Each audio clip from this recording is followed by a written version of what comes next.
미국 영화를 보면 죄수를 수갑을 채워가지고 다른 교도소로 옮기는 그런 장면이 있습니다. 죄수들은 모두 주황색 죄수복을 입고 손에 수갑을 차고 발에도 쇠사슬을 차서 쭉 연결을 해 놓았는데 제대로 걷지도 못하고 작은 걸음으로 쪼작쪼작 걸으면서 가는 것을 볼 수 있습니다. 죄수들은 자신이 입은 그 죄수복을 부끄러워하고 특히 손에 수갑을 차고 발에 쇠사슬을 찬 것을 아주 수치스럽게 생각을 합니다. 우리나라도 이 성추행범으로 구속이 되어서 나중에 이 집행유예가 되거나 혹은 가석방이 되어도 발에는 전자발찌를 채웁니다. 그 전자발찌는 굉장히 수치스러운 발찌인 것입니다. 우리나라의 높은 사람이 죄를 짓거나 부정부패에 빠지면 검찰에 출두하게 됩니다. 근데 검찰 정문에 보면 포토라인이 있는데 거기 서가지고 사진에 찍히게 됩니다. 수많은 사진 기자들이 나와서 번쩍번쩍 하면서 사진을 찍고 텔레비전 카메라가 막 환한 빛을 비추면서 그 촬영을 할 때 너무너무 부끄러운 자신을 느끼게 되고, 다음날 신문이나 저녁 뉴스에 보면 자기 얼굴이 막 대문짝같이 나와가지고 무슨 죄를 지었다 이렇게 발표될 때 굉장히 수치스러운 느낌이 들 것입니다.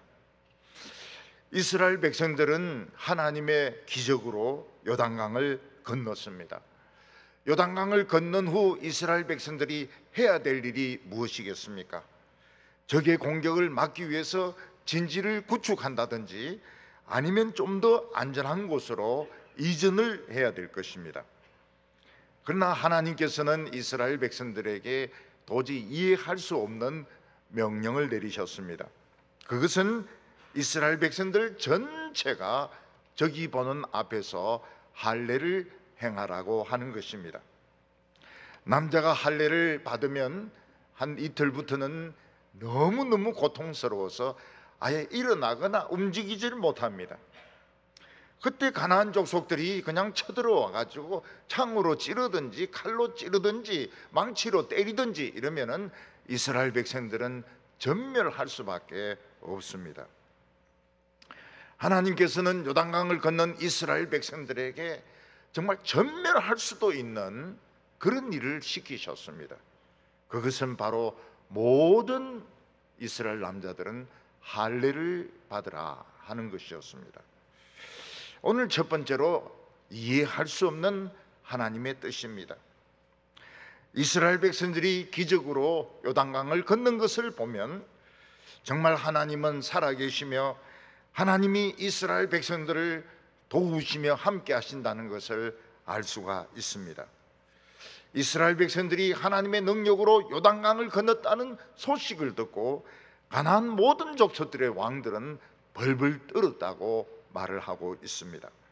오늘 1절 말씀을 보면 요단 서쪽의 아모리 사람의 모든 왕들과 해변의 가나안 사람의 모든 왕들이 여호와께서 요단물을 이스라엘 자손들 앞에서 말리시고 우리를 건너게 하셨음을 듣고 마음이 녹았고 이스라엘 자손들 때문에 정신을 잃었더라고 말씀하고 있습니다. 가나안 족속들은 전부 이스라엘 백성들이 요단강을 건너려고 하면 몇 달은 걸려야 된다고 생각을 했습니다. 지금은 헬몬산에서 눈이 녹아서 홍수가 나는 때이기 때문에 건널 수 없고, 이스라엘 백성들은 배도 만들 재주도 없고 다리를 만들 수도 없고, 요단강이 좀 수위가 낮아지기를 기다리려고 하면 몇 달을 기다려야 되는 것입니다. 그런데 이스라엘 백성들은 하나님의 언약궤를 앞세우고 강을 첨벙첨벙 건너오더니 하루 만에 그냥 점원이 요단강을 건너게 되었습니다. 이 소문을 듣고 가나안 족속들은 정말 이스라엘 백성들은 번개 같은 그런 민족이구나, 하나님의 능력이 있는 백성들이구나, 전부 마음이 녹았고 정신을 잃었다고 말씀하고 있습니다. 온 가나안 족속이 이스라엘 족속들을 무서워한다는 것을 이스라엘 백성들 자신들은 알지 못했습니다. 왜냐하면 그들은 40년 동안 아무것도 없는 광야를 노숙자같이, 난민같이, 거지같이 떠돌아다녔기 때문에 그들은 마음속으로 우리는 노숙자야, 우리는 거지야, 우리는 아무것도 없어, 이런 비참한 생각을 가지고 있었기 때문입니다. 그래서 이스라엘 백성들이 스스로 생각하는 것과 가나안 족속들이 이스라엘 백성들을 생각하는 것은 굉장한 차이가 있었습니다. 이스라엘 백성들은 자신을 우리는 거짓대라고 생각하고 있고, 세상에서 할 수 있는 것은 아무것도 없다고 생각하고 있었습니다. 요단강을 어떻게 건넌지는 모르겠지만 우리는 땅도 없고 돈도 없고 무기도 없는 거지 같은 족속이다, 이런 자존감을 가지고 있었던 것입니다. 때때로 세상에서 안 믿는 사람들이 믿는 사람들을 굉장히 두려워할 때가 있습니다. 왜냐하면 예수 믿는 사람들은 기도할 수 있습니다. 찬송할 수 있습니다. 그들은 세상 사람들이 모르는 하나님의 세계를 알고 있습니다.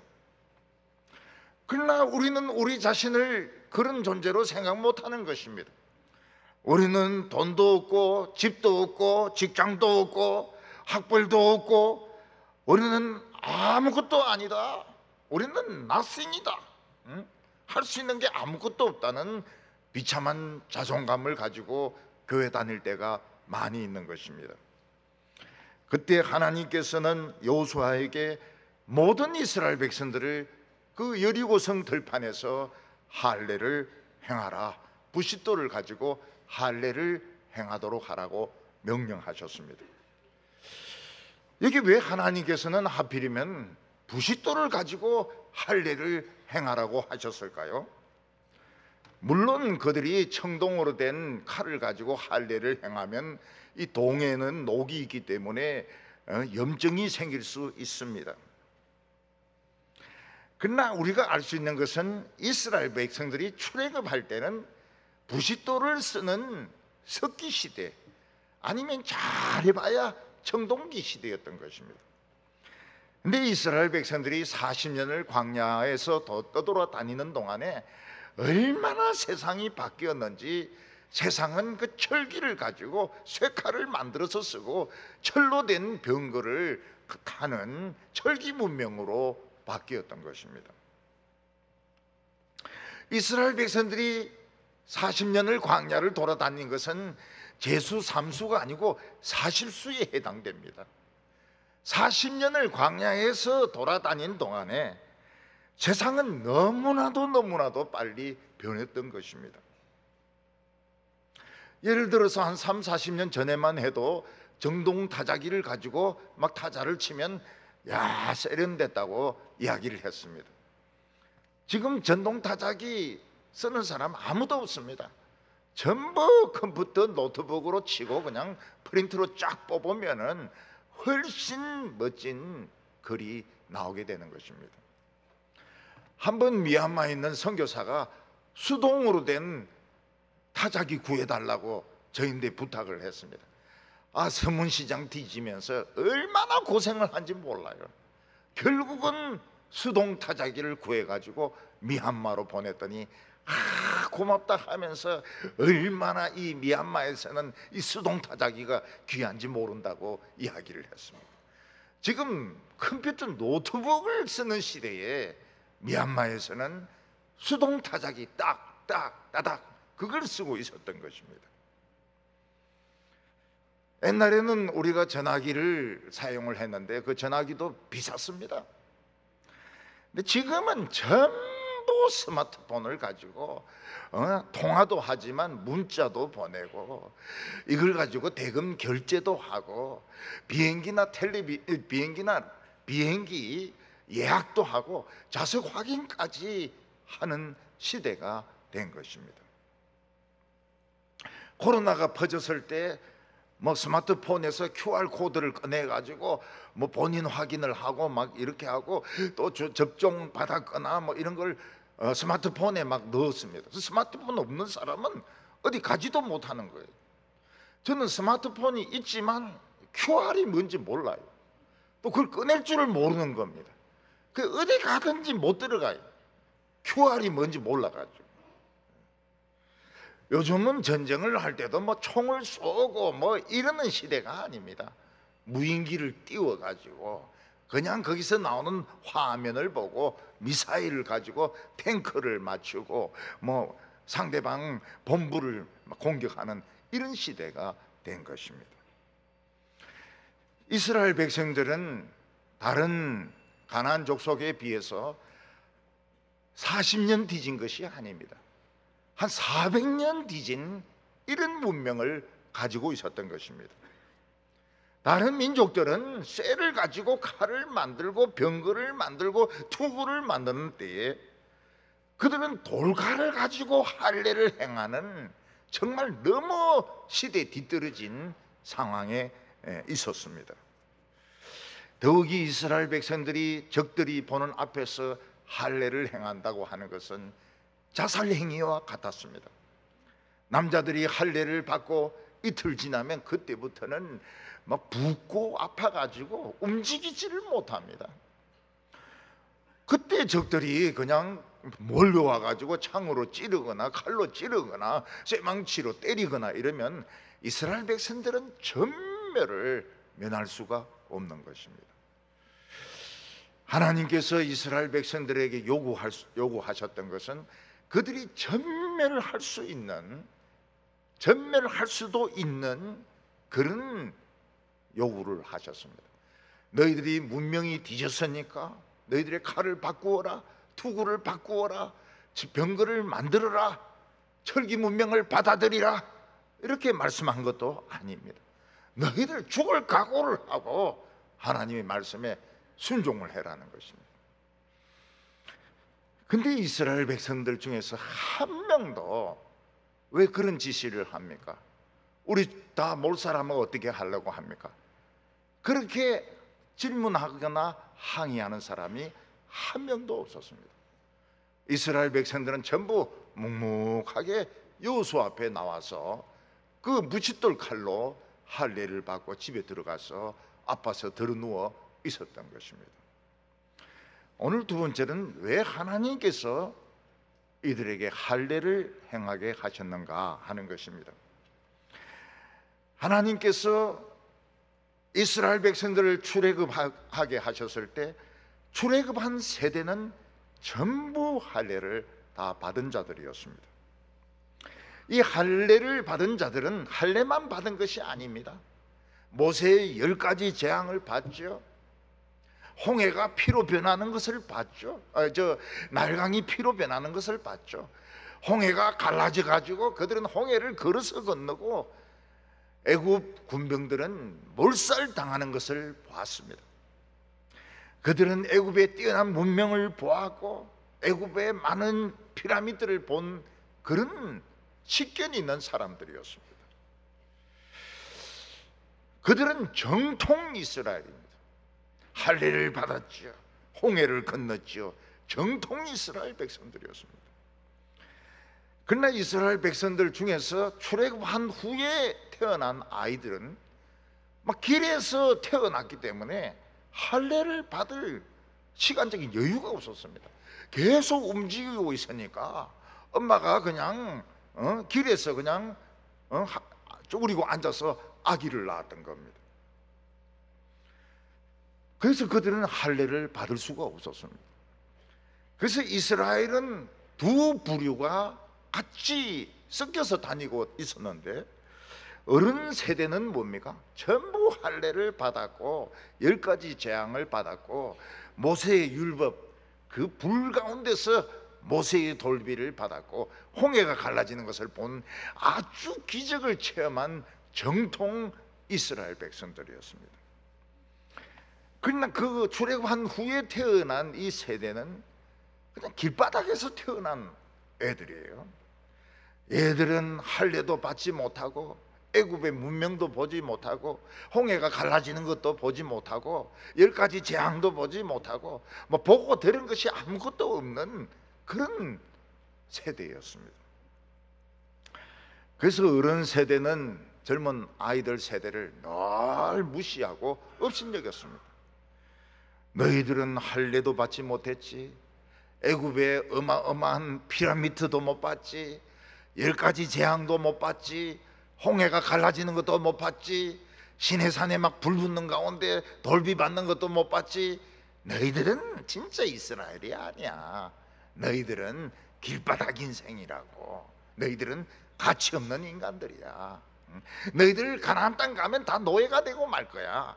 이런 식으로 아이들을 무시하고 업신여겼던 것입니다. 그 출애굽하고 난 후에 태어난 이 애들은 애굽의 문명을 보지 못했습니다. 그들이 본 것은 끊임없는 돌사막, 그 뜨거운 돌사막, 아기 때부터 돌사막에서 그들은 엎혀 다니고 걸어 다니고, 그리고 본 것은 정갈이고 방울뱀이고 독사였던 것입니다. 그래서 이스라엘 백성들은 이 젊은 애들을 부끄럽게 생각했습니다. 어른들은 애들을 부끄럽게 생각했어요. 산모들 중에서 너무너무 아기가 급하게 나오는 바람에 앰뷸런스에서 아기를 낳는 분이 있습니다. 그럼 그 애의 이름이 뭡니까? 김 앰뷸런스가 되는 겁니다. 어떤 애는 막 너무 급해서 KTX 안에서 낳습니다. 그 이름 뭡니까? 이 KTX나 STR 이렇게 되는 겁니다. 우리나라 6.25 때 함흥에서 빅토리아 배가 내려오는데 14,000명이 타고 내려옵니다. 내릴 때 보니까 14,005명이 5명이 더 붙었어요. 배에서 아기를 5명이나 낳았던 겁니다. 그래서 김치 1, 김치 2, 김치 3 이렇게 이름을 일단 붙여 놓았는데, 그 아이들이 이제 다 늙었죠, 지금은. 근데 놀라운 것이 무엇인가 하면 출애굽한 세대, 하나님의 기적을 체험한 세대, 홍해를 걷는 세대, 할례를 받았던 이 정통 세대는 죽으라고 하나님 말씀을 안 듣는 겁니다. 하나님이 가나안 경계선까지 가서 정탐하고 오라고 하니까 뭐라고 합니까? 가나안 족속들은 거인이고 우리는 메뚜기이기 때문에 가나안 땅 정복 못한다. 그래서 뭐 뒤에서 막 선동하고 충동질하고 막 수근수근 거려가지고 전부 애굽에 가서 종이 되려고 했습니다. 그들은 물이 없으면 모세를 원망하고 돌로 던져 죽이려고 하고, 양식이 없으면 하나님을 원망하고 모세와 아론을 돌로 던져 죽이려고 하고, 그 광야 생활이 힘들면은 또 막 욕을 하고 불평하고 그렇게 했습니다. 그래서 하나님께서는 실망을 하셨습니다. 출애굽 세대에 대해서 실망을 하셨습니다. 그래서 그들이 가나안 땅을 정탐한 기간이 40일인데 하루를 1년으로 쳐서 40년을 광야에서 돌게 하겠다고 말씀하셨습니다. 그래서 출애굽한 사람들은 광야에서 돌다가 사실 자기들 나이보다 일찍 죽었습니다. 전부 다 죽었습니다. 2명만 빼놓고, 여호수아와 갈렙 빼놓고는 전부 다 광야에서 다 죽었습니다. 왜냐하면 원망하고 불평하고 애굽의 노예 정신, 거지 같은 정신을 가지고 있었기 때문에 너희들은 가나안 땅 들어갈 수가 없다고 하나님은 돌리고 또 돌리고 또 돌리가지고 그 60만 명이 2명 빼놓고는 전부 다 죽었던 것입니다. 그 대신에 애굽의 문명을 보지도 못하고 기적을 보지도 못하고 홍해를 건널 때 태어나지도 않았고 길바닥에서 태어났고 황무지에서 태어났고 할례도 받지 못했던 이 무할례 족속들, 어린 아이 족속들, 이들을 하나님은 변화시켜서 가나안 땅을 정복하게 하겠다고 말씀하시는 것입니다. 하나님은 우리에게 축복을 주시기 위해서 우리의 믿음을 시험해 보십니다. 그 시험에 합격을 해야 복을 받을 수가 있습니다. 그렇지 않고 시험에 합격하지 못하고 하나님께 막 대어들거나 주의 종과 막 싸우려고 하고 이러면은 복 못 받아요. 불합격입니다. 이스라엘 백성들 어른 세대는 뭐 기회만 있으면 하나님을 욕하고 원망하고 목소리를 높였습니다. 싹 다 죽었어요. 국물도 없이 다 죽었습니다. 여호수아와 갈렙만 남았습니다. 그들은 하나님의 말씀을 믿고 순종했기 때문에 여호수아와 갈렙만 남았습니다. 요즘 어느 대학이나 기업의 경쟁률이 굉장히 높을 때가 있습니다. 몇십 대 1 막 이럴 때 있습니다. 어떤 때는 막 소방 공무원을 뽑는데 막 경쟁률이 막 100대 1이 넘을 때가 있습니다. 근데 하나님의 나라에 들어가는데 경쟁률이 얼마나 됩니까? 60만 명 대 2명입니다. 60만 명. 60만 명이 출애굽했는데 들어간 사람은 2명밖에 없었던 것입니다. 그만큼 바른 믿음을 가지기가 어렵습니다. 그만큼 하나님의 말씀에 순종하기가 어려운 것입니다. 하나님께서는 이 할례를 받지 못한 이 젊은 세대를 시험하셨습니다. 그래서 적들을 눈앞에 두고서 할례를 받아라. 부싯돌 칼로 할례를 받아라. 그 시대에 뒤떨어지고 거지 같고 그 새 옷도 한 번도 입어본 적이 없는 이 세대들에게 할례를 받으라고 말씀하셨습니다. 그들이 할례를 받고 아파서 덜 누워 있을 때 가나안 족속들이 와서 창으로 찌르고 칼로 찌르고 망치로 때리면 다 죽을 수도 있습니다.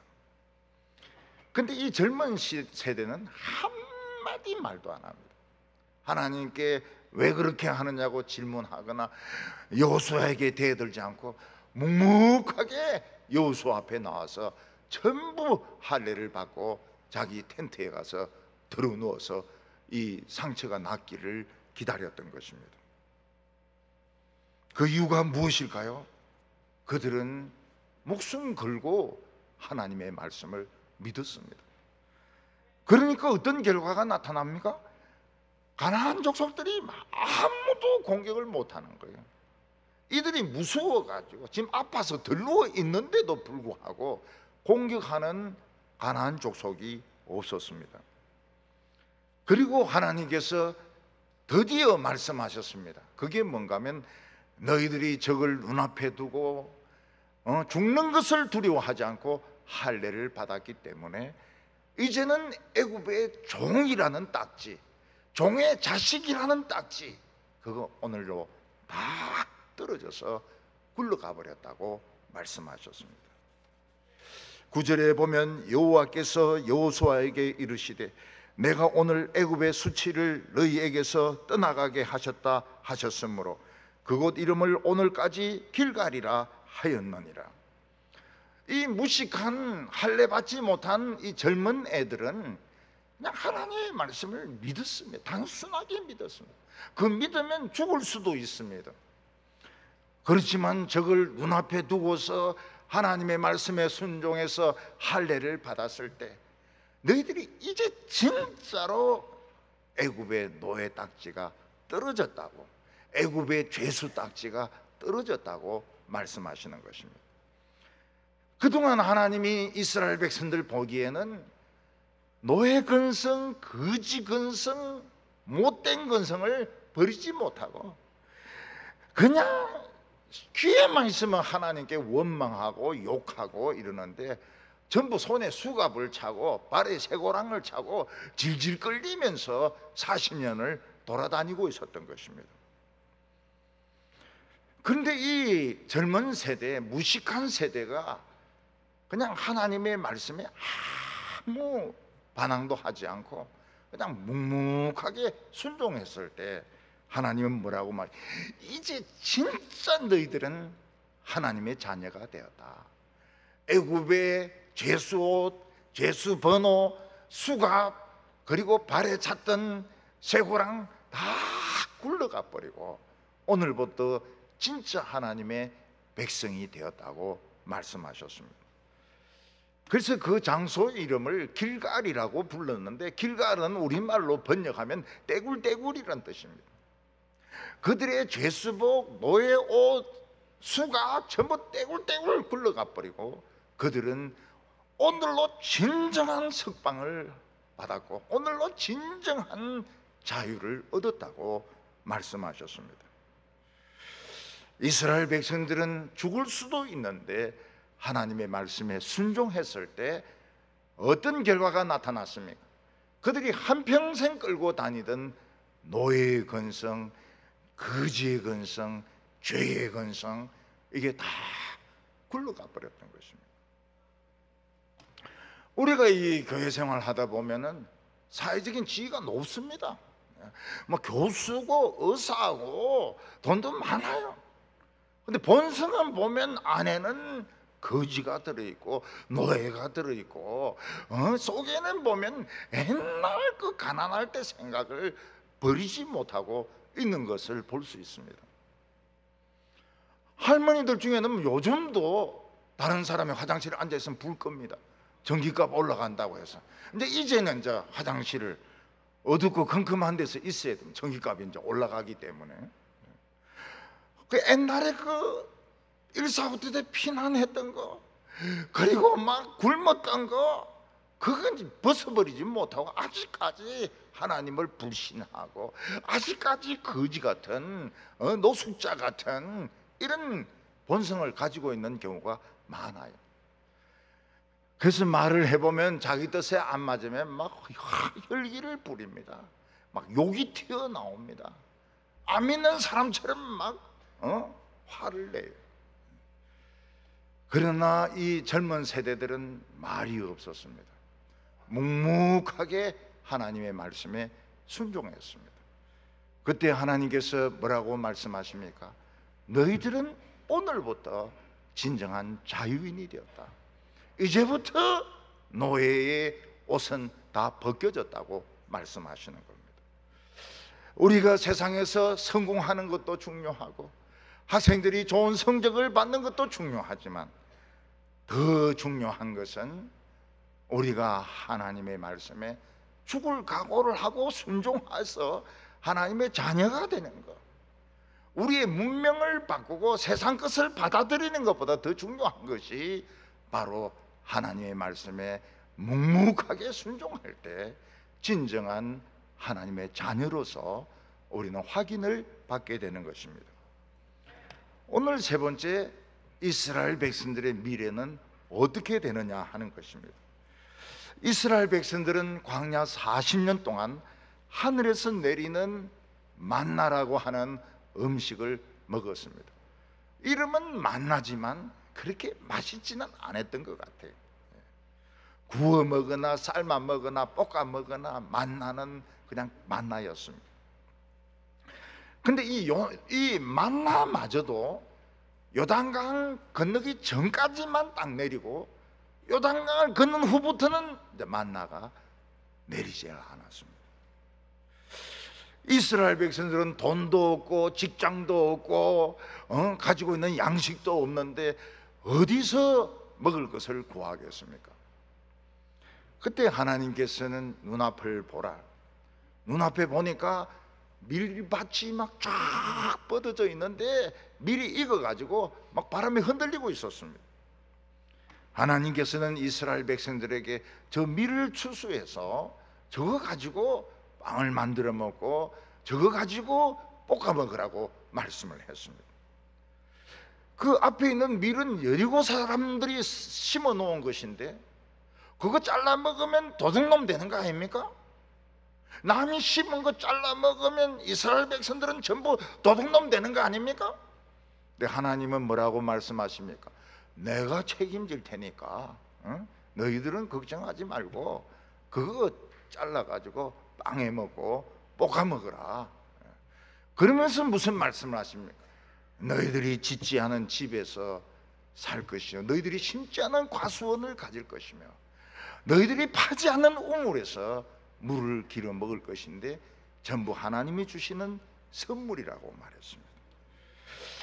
그래서 이스라엘 백성들은 진짜 만나 없이 처음으로, 난생 처음으로 밀을 가지고 빵을 만들고 밀을 볶아가지고 볶음밥을 해 먹었습니다. 볶은 곡식을 그들은 먹어봤습니다. 아이고 이거 뭐 만나보다도 뭐 너무너무 맛있죠. 그러면 앞으로 이스라엘 백성들은 어떻게 해야 됩니까? 여리고성 앞에 있는 밀만 다 먹어버리면 다 끝나는데 앞으로는 어떻게 합니까? 하나님께서는 그때그때 그들이 먹을 것을 준비해 주실 것입니다. 그 하나님이 어떤 하나님입니까? 여호와 이레의 하나님이신 것입니다. 여호와의 이레의 하나님은 우리에게 필요한 것을 미리 준비해 놓으시는 하나님이십니다. 직장을 준비해 놓으시고 집을 준비해 놓으시고 배우자를 준비해 놓으시고 우리가 앞으로 살아갈 수 있는 돈을 준비해 놓으시는 하나님이 여호와 이레의 하나님이신 것입니다. 여호와 이레의 하나님을 처음 발견한 사람은 아브라함이었습니다. 아브라함은 100살에 이삭을 아는데 이삭이 이제 좀 커서 한 7, 8살 되니까 하나님이 뭐라고 말씀하십니까? 이삭을 데리고 가서 모리아산에서 제물로 바치라고 말씀하셨습니다. 이 둘 중에 하나입니다. 하나님이 미치셨든지 이 영감이 미치든지 둘 중에 하나입니다. 어떻게 100살에 낳은 자기 자식을, 독자를 하나님이 바치라고 하실 수 있으며 또 바치란다고 해서 그걸 또 죽이려고 데려가는 이 아버지는 또 우지된 아버지입니까? 근데 아브라함은 하나님에게 무슨 수가 있을 것이다 이렇게 믿고 자기 아들하고 두 종을 모리아 산으로 데리고 가서 두 종은 밑에 두고 이삭은 산꼭대기로 데리고 가가지고 거기에 나무를 펴놓고 애를 묶어가지고 그 위에 얹어놓고 칼로 찌르려고 하는데 하나님의 천사가 아브라함아 이삭을 죽이지 마라 그러면서 뒤를 돌아보라고 해서 보니까 순양이 이제 뿔이 나무에 걸려 있었습니다. 그래서 이삭을 죽이지 않고 그 순양을 죽여가지고 하나님께 제사를 드렸습니다. 그때 아브라함은 하나님을 뭐라고 불렀습니까? 여호와 이레의 하나님이시다. 재물을 준비해 놓는 하나님이시다. 아브라함은 여호와 이레의 하나님을 발견하기 위해서 어떻게 했습니까? 자기의 최고로 소중한 것을 그냥 죽이려고 했습니다. 우리는 그냥 너무 쉽게 여호와 이레의 하나님, 여호와 이레의 하나님 막 이렇게 이야기하는데 진짜 내 모든 것을 미리 준비해 주시는 하나님을 체험하려면 나에게 소중한 자식, 나에게 소중한 학위, 나에게 소중한 직장, 돈 포기할 생각을 하고 칼을 찌르려고 할 때에 여호와 이레의 하나님을 만나게 되시는 것입니다. 하나님은 우리의 필요한 모든 것을 다 준비해 가지고 주십니다. 이스라엘 백성들이 여리고성 앞에서 할례를 받은 것은 우리가 예수를 믿는 것과 비슷합니다. 우리가 예수님의 십자가를 믿을 때 우리의 옛사람, 정말 노예 근성을 가지고 거지 근성을 가지고 더러운 성질을 가진 옛사람은 십자가에 못 박히고 장사가 됩니다. 그리고 그 방탕하고 더럽고 음란했던 옛사람은 죽고 예수님과 함께 깨끗한 새 사람으로 태어나게 되는데 그때 우리의 수치는 굴러가게 됩니다. 하나님은 우리를 시험해 보십니다. 죽을지라도 하나님의 말씀에 순종하는지 순종 안 하는지 시험해 보십니다. 그 시험에 합격하면 여호와 이리의 하나님을 만나게 되는 것입니다. 하나님의 아들은 어떻습니까? 뭐 딴 게 필요 없어요. 뭐 돈이나 집이나 이게 필요 없고, 하나님의 아들이 그런 거 뭐 필요합니까? 넓은 마음을, 용서하는 넓은 마음을 가지고, 그리고 바른 판단력을 가지고, 그리고 높은 존귀한 자존감을 가지고, 그러면서 막 걸어가면 되는 거예요. 걸어가면 길은 열리게 되어 있습니다. 여호수아는 여리고성을 앞두고, 이게 현실 아닙니까? 할례는 받았지만 현실은 바뀐 것이 없습니다. 여리고성은 그대로 굳건하게 서 있습니다. 이 성을 어떻게 무너뜨려야 하나? 우리는 가지고 있는 것이 짝대기고 돌칼이고 이런데, 이 튼튼한 돌성을 어떻게 무너뜨리느냐 생각하고 있을 때 칼을 든 장수가 나타났습니다. 여호수아는 한 번도 본 적이 없어가지고 그 앞에 가서 물었습니다. 당신은 이스라엘 장수요? 아니면 여리고 장수요? 물어보니까 그가 뭐라고 말합니까? 나는 하나님의 군대 장관이다. 하나님의 군대의 참모총장인데 지금 도착을 했다.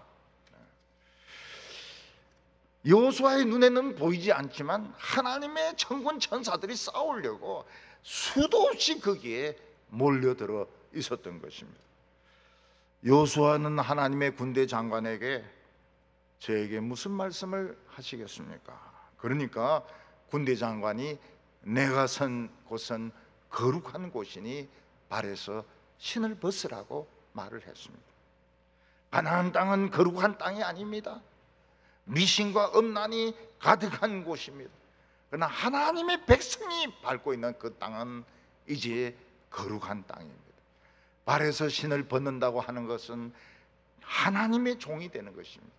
애굽의 노예가 아니고 하나님의 종이 되는 것입니다. 그래서 여호수아는 얼른 발에서 신을 벗었습니다. 우리가 어느 곳에 있든지 성도들이 말씀을 가지고 찬양을 가지고 기도로 가게 되면 하나님의 나라로 변하게 됩니다. 그때 하나님은 뭐라고 말씀하십니까? 내 발에서 신을 벗으라고 말합니다. 너의 생각, 너의 계획, 너의 모든 그런 플랜들 다 집어치우고 그냥 내 뒤만 따라오라. 그러면은 된다고 말씀하고 있습니다. 우리는 그동안 코로나를 통하여 경제적인 침체를 통해서 과도한 사회적 거리를 통해서 우리는 위축되기도 하고 침체되기도 하고 성도의 그 존귀한 자상을 잃어버릴 때도 많이 있었습니다. 세상은 교회를 손가락질하고 욕을 했습니다. 우리는 마치 손에 수갑을 차고 죄수복을 입고 발에 제스랑을 끌면서 2년 반을 살아온 것과 같습니다. 오늘 우리가 마음의 결단을 하고 오늘부터 우리 하나님의 말씀에 나 순종하겠다 할 때 오늘 이곳이 길갈로 변할 것입니다. 모든 죄수복, 죄수번호, 수갑은 전부 뚫뚫 말아가지고 굴러가가지고 저 시공창에 던져버릴 것입니다. 여호와 이레 하나님을 찾기 위해서는 나의 소중한 것, 내 학벌, 내 학위, 내 직장, 내 자존심, 거기에 칼을 꽂아야 됩니다. 오늘 우리는 복잡한 미래에 대한 생각들, 염려들 버리시기 바랍니다. 염려와 걱정들 다 내려놓으시기를 바랍니다. 미래는 하나님이 준비해 놓으실 것입니다. 이제 우리 앞에 서 있는 하나님의 천사의 군대 장관과 수많은 불말과 불병거를 보시고 이제는 두려움 없이 전진하는 부흥을 일으키는 성도들 다 되시기를 바랍니다. 기도드리겠습니다. 사랑이 많으신 하나님 아버지, 그동안 우리가 죄가 많아서 참 코로나로 고생을 많이 했습니다. 이념 때문에 많은 갈등을 겪었습니다. 이제 오늘 우리가 교인 전체 출석을 하는 날로 정해서 오늘 하나님 앞에서 할례를 행하고 새 백성으로 태어나려고 합니다. 우리가 아끼고 사랑하던 세상 것들 칼로 찌르게 하여 주시옵시고, 우리가 죽든지 살든지 하나님의 말씀에 순종할 때에 기적이 일어나게 하시고 새로운 길이 열리게 하여 주시옵소서. 예수님의 이름으로 기도하옵나이다. 아멘.